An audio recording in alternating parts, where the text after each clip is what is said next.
Hi, welcome back to the series of videos on Ind AS, that is Ind AS with Accountsman. In the previous lecture, we had started with Ind AS 20 and started discussion with regard to accounting for government grant and government assistance. So we discussed what exactly is government grant, what is government assistance, when is government assistance called as government grant, how do we treat other government assistance. We discussed the entire thing, and we did exclusions from government grant also, and then we discussed when do we recognize government grant and how do we treat other government assistance. And we also went down to start with our question, that is how do we account for government grant. I basically told you two approaches. One is either reduction from the asset or expense, or the second one is stating it as deferred income. I previously told you that AS 12 allowed both, Ind AS 20 didn't allow both, but over a period of time the changes have been made in Ind AS 20 to allow both, however. So in today's lecture we'll start discussing various types of grants and how do we account the same. This was our yesterday's example. So let's get started. Come on. So the first one, when we talk about government grant, there are a lot of bases on which you can segregate this topic for discussion, but how am I going to do is based on the fundamental items that we come across in accounting. When we start with the word accounting, we need to basically categorize the entire accounting terms into categories like asset, liability, expense, income, capital. So that's what we go by. So I'm going by these terms. I'm not going to use these technical jargons like government grant in the nature of asset, government grant in the nature of income, capital grant, or monetary, non-monetary. We'll see all those as the sub classifications, but we'll go as basic as possible. Yeah.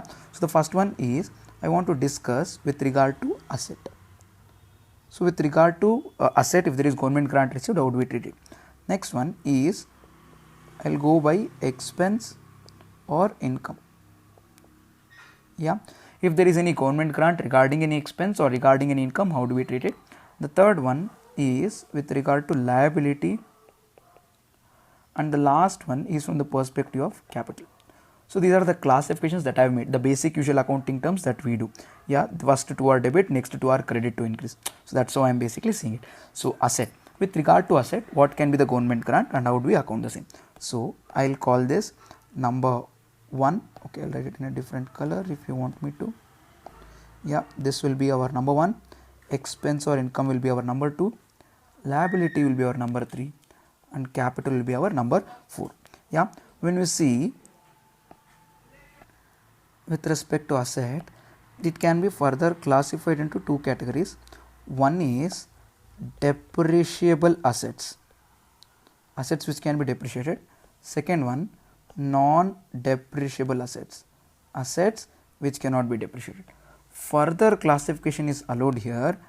One is monetary, second one is non-monetary.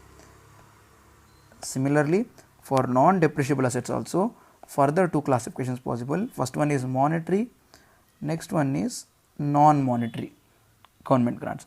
With regard to expense or income, two classifications: monetary, non-monetary. And when we come to liability, we are basically talking about loans, and we need to discuss 2 points. One is loan waiver, next one is concessional loan. Loan is completely waived off or loan is given at a lower rate. And when we come to capital, we have two topics that needs to be discussed. One is bailout, next one is government participation.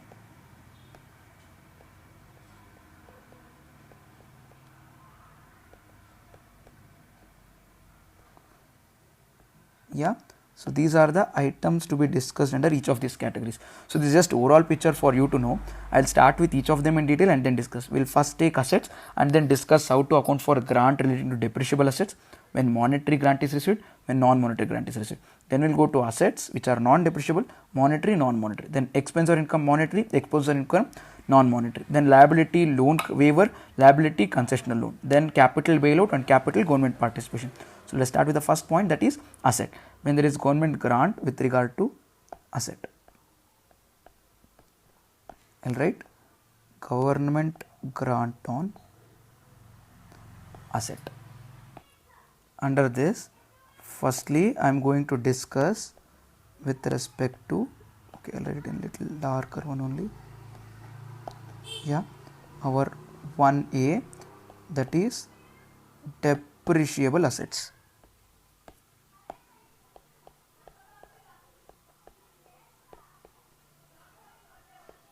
What are depreciable assets? Maybe like plant, machinery, building, furniture. Some of these assets I basically bought and government has given me grant. With regard to depreciable assets, government can give me either monetary grant or government can give me non-monetary grant. What do you mean by monetary grant? Assume that there is a specific plant and machinery which I bought. When I buy this, assume that I bought it for 100 lakh rupees. After I paid my supplier or vendor 100 lakhs and I bought the asset, government told, okay beta, you're doing a good job, take 10 lakh rupees. Government reimbursed cash of 10 lakhs to me. When government reimbursed the cash of 10 lakhs to me, it becomes monetary grant because the grant has been received by me in the form of cash. Non-monetary grant means government gives me the asset free. Government says, okay, take this plant and machinery and then use it for production. So government gives me the asset. So I have not received cash here, I received non-monetary grant from the government. Or in other terms, assume that I am buying the asset from the government. When the government is selling me the asset, usual market price 100 lakhs. Government will give that asset to me for 90 lakhs and then says 10 lakhs is the concession. Then it is not considered as monetary grant, it is considered as non-monetary grant. Why? My usual purchase price is 100 lakhs which is now reduced to 90 lakhs. Listen, that reducing the consideration that is supposed to be paid will be considered as non-monetary government grant when we are buying from the government. If we buy from a third party, then it will always be monetary government grant. Government has to reimburse us the same, or government can pay our supplier on our behalf. You get that? So with respect to depreciable assets, we have two discussions right now. One, monetary grant. Second one,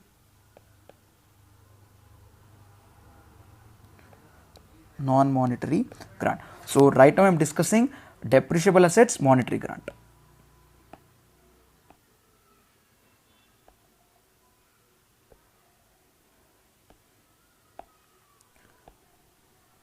Monetary government grant on depreciable assets.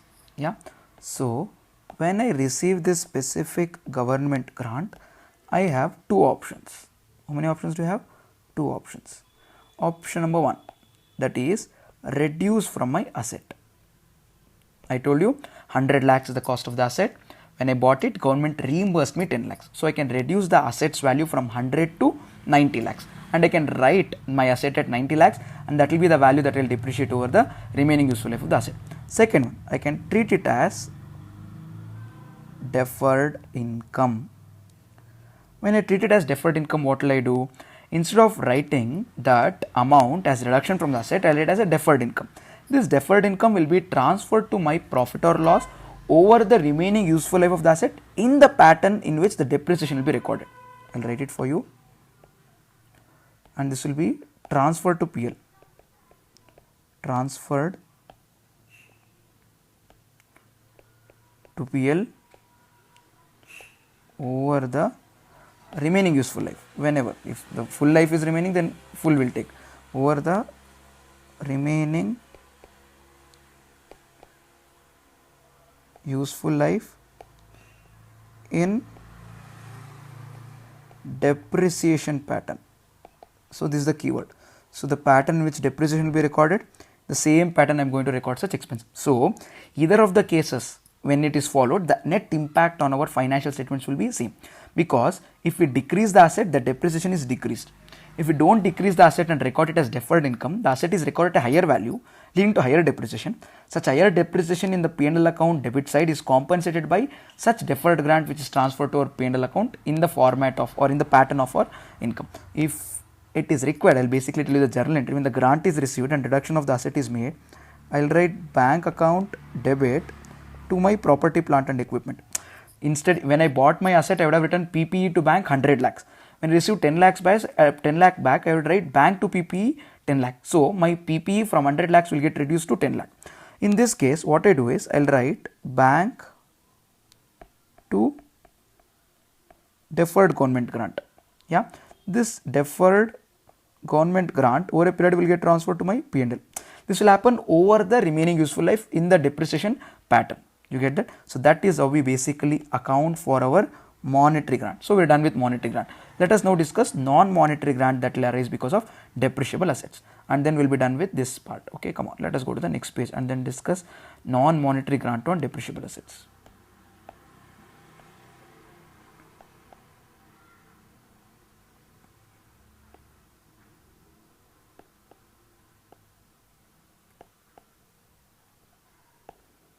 Non-monetary grant on depreciable assets.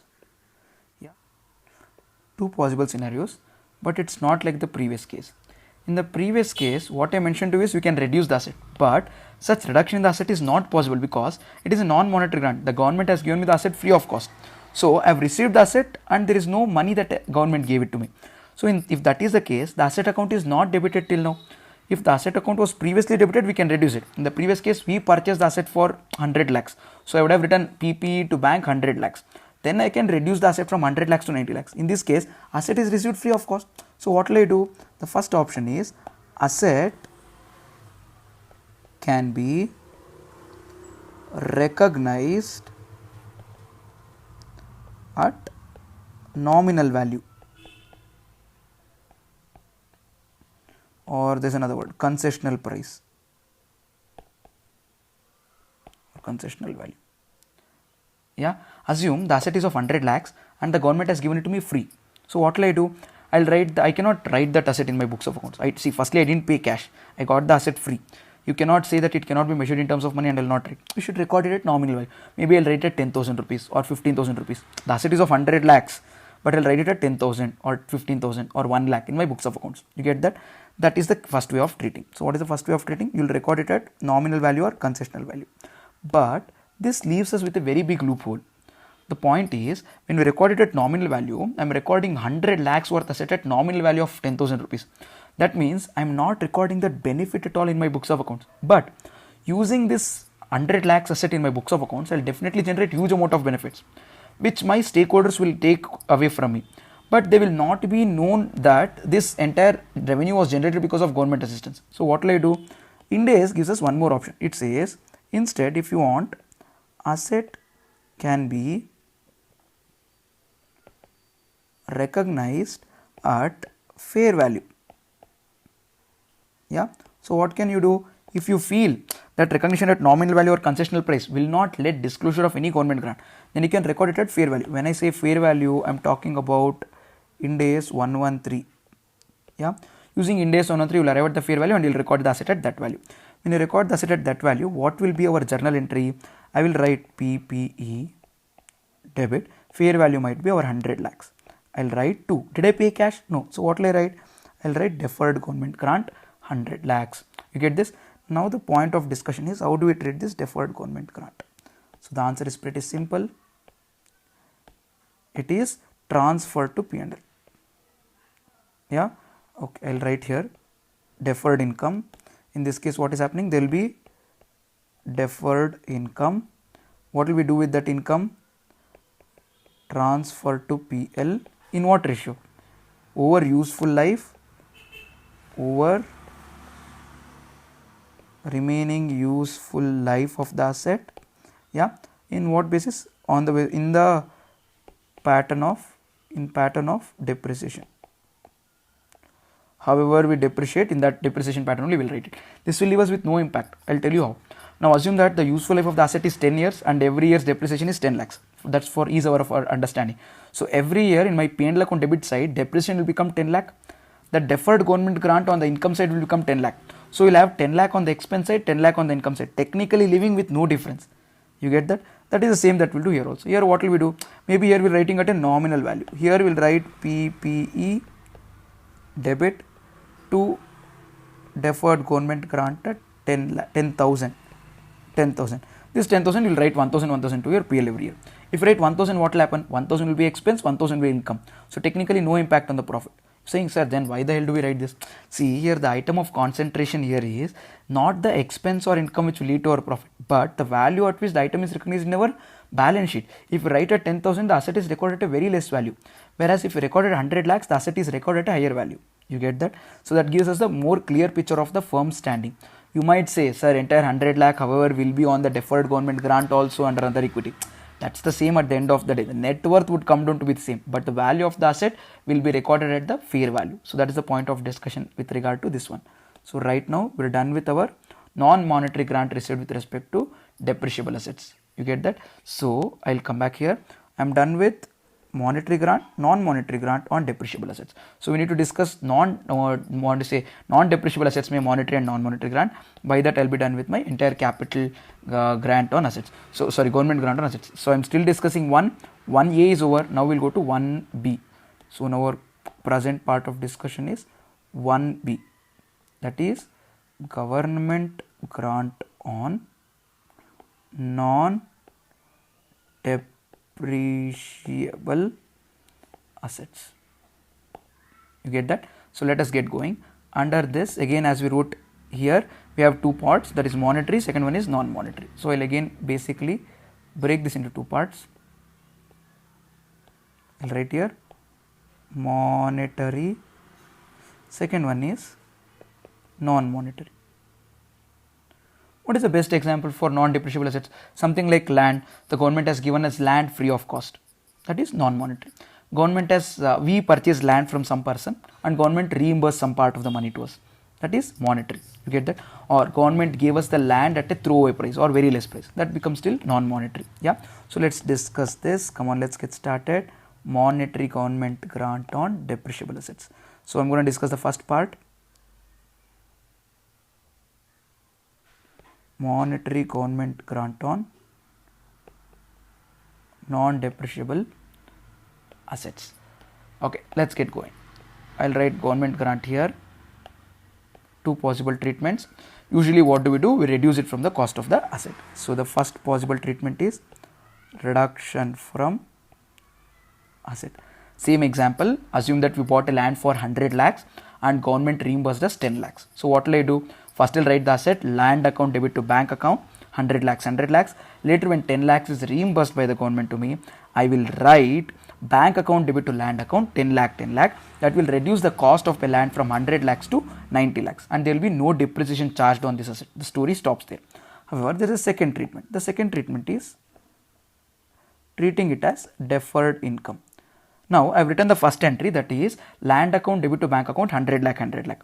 At a later stage, when I basically get, assume that when I basically get the 10 lakhs from the government, instead of writing it as bank account debit to land account, I prefer writing bank account debit to deferred grant account. I'll show you the journal entry.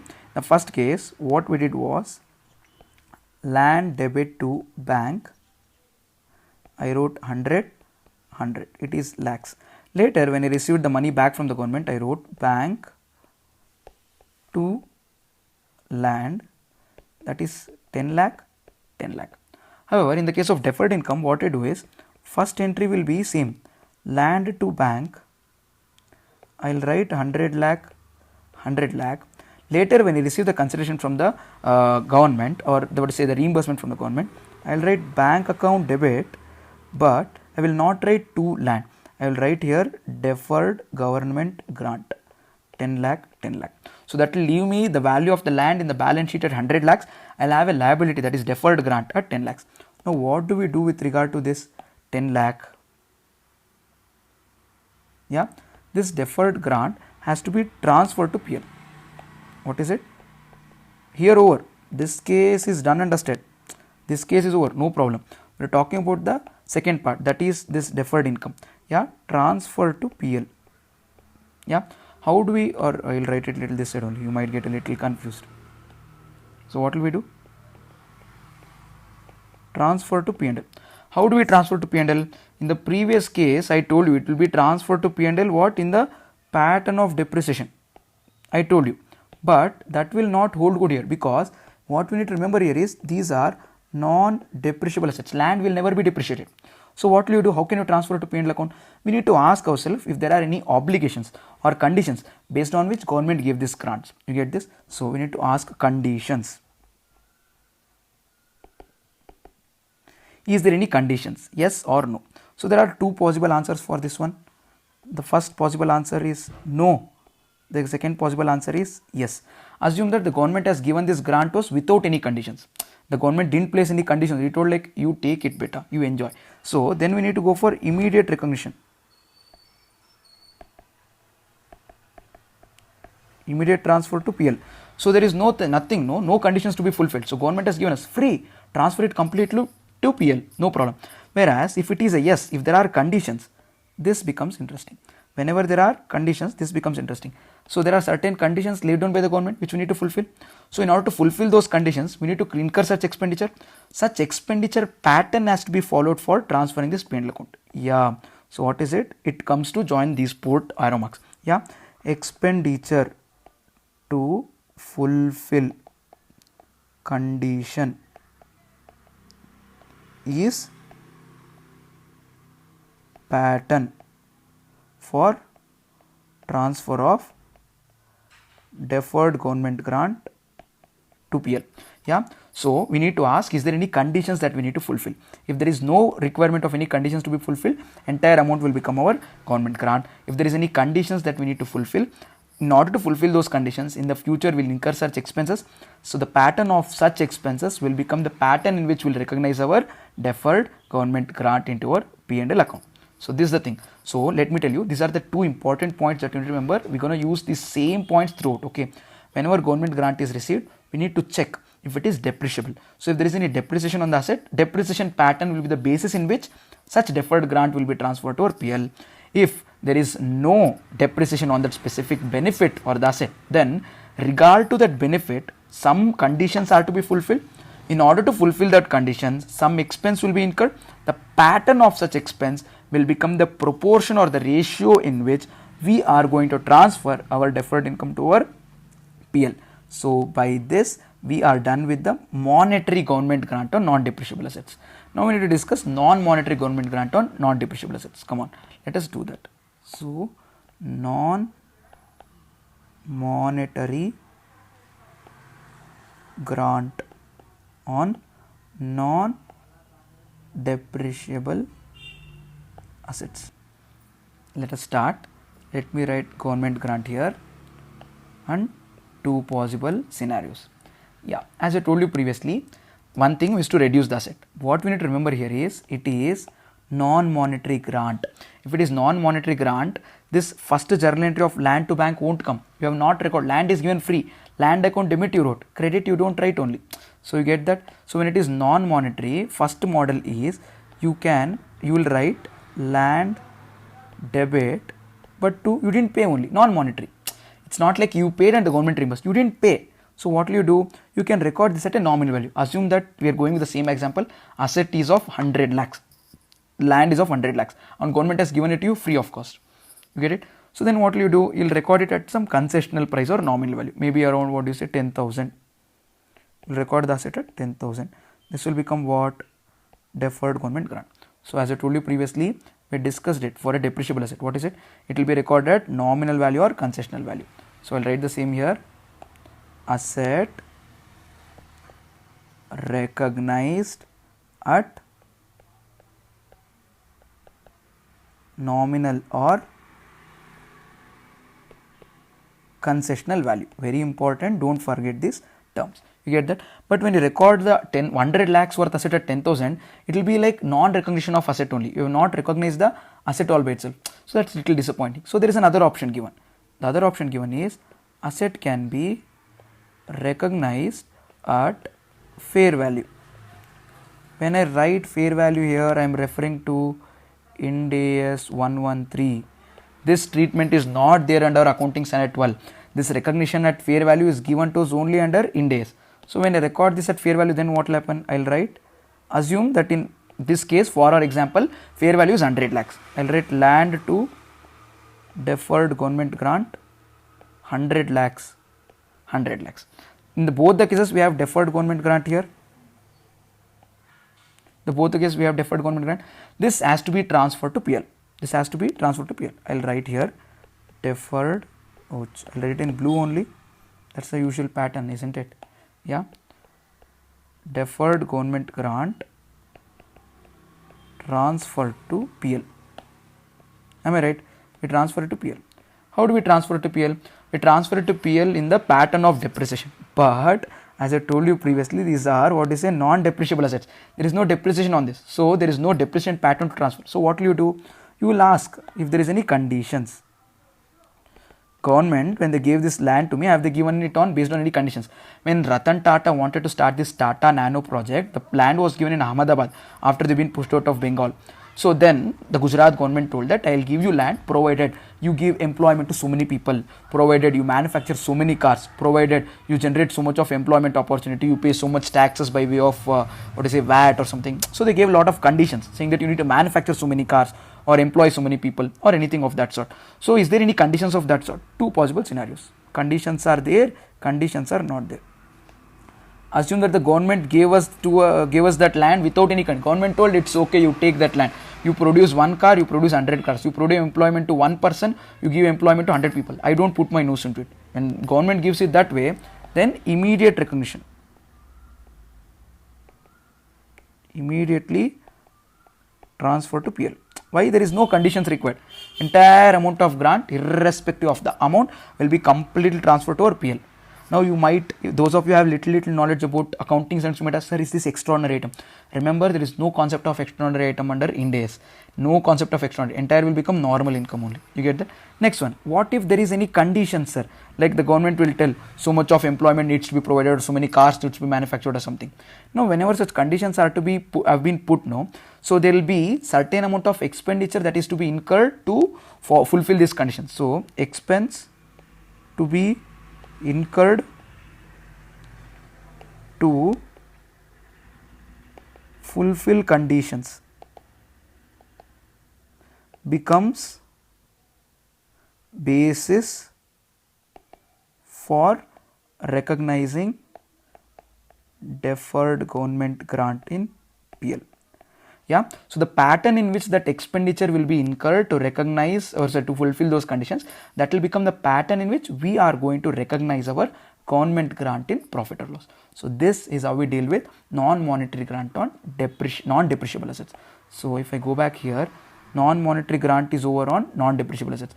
So what we discussed in the current video is, we discussed depreciable assets monetary and non-monetary, non-depreciable assets monetary and non-monetary. So if I come back to my original chart, we are done with monetary as well as non-monetary for non-depreciable assets. So we are done completely with our point number 1, that is with regard to government grant. So we have quite a lot of things to be discussed further in this government grant, that is regarding expense, that is point 2, next with regard to liability, that is point 3, and then also with regard to our capital, that is point 4. So those things will be coming up to you in the next video. See you all in the next video regarding government grant. Till then, stay in the game.